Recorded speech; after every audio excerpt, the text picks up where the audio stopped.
Hello students, இன்னைக்கு வீடியோவில் how to solve பார்க்க போகிறோம். இப்போது நிறைய ஆப்ரேஷன்ஸ் வந்திருந்ததுன்னா போர்ட் மாஸ் ரூல் யூஸ் பண்ணி பண்ணுவோம். இப்போ பாருங்கள், இதில் ஒன்லி டிவிஷன்ஸ் தான் இருக்குது. இதை எப்படி சால்வ் பண்ணுறதுன்னு பார்க்கலாம். காம்படேட்டிவ் எக்ஸாம்ஸ்லலாம் இந்த மாதிரி கொஷின்ஸ் கேட்பாங்க. இப்போ நான் கொஷின் எழுதிட்டேன். இப்போது ஃபஸ்ட்டு 2 நம்பர்ஸை ப்ராக்கெட் பண்ணிக்கிறேன். 2 சேம் நம்பர்ஸை டிவைட் பண்ணால் ஆன்சர் 1. பேலன்ஸ் இருக்கிற எல்லா நம்பர்ஸையும் எழுதிக்கலாம். இப்போ அகெயின் ஃபஸ்ட்டு 2 நம்பர்ஸ் ப்ராக்கெட் பண்ணுறேன். 1 divided by 5, 1 by 5, division symbol 5. Next 5னா 5 by 1ன்னு அர்த்தம்.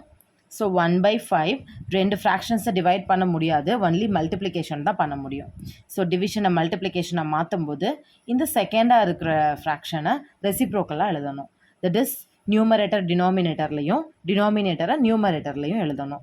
ஸோ 5 by 1ஓட reciprocal 1 by 5. So 1 by 5 into 1 by 5 can be written as 1 by 5 the whole square னு எழுதலாம். ஸோ தனித்தனியாக ஸ்கொயர் பண்ணலாம். 1 square by 5 square.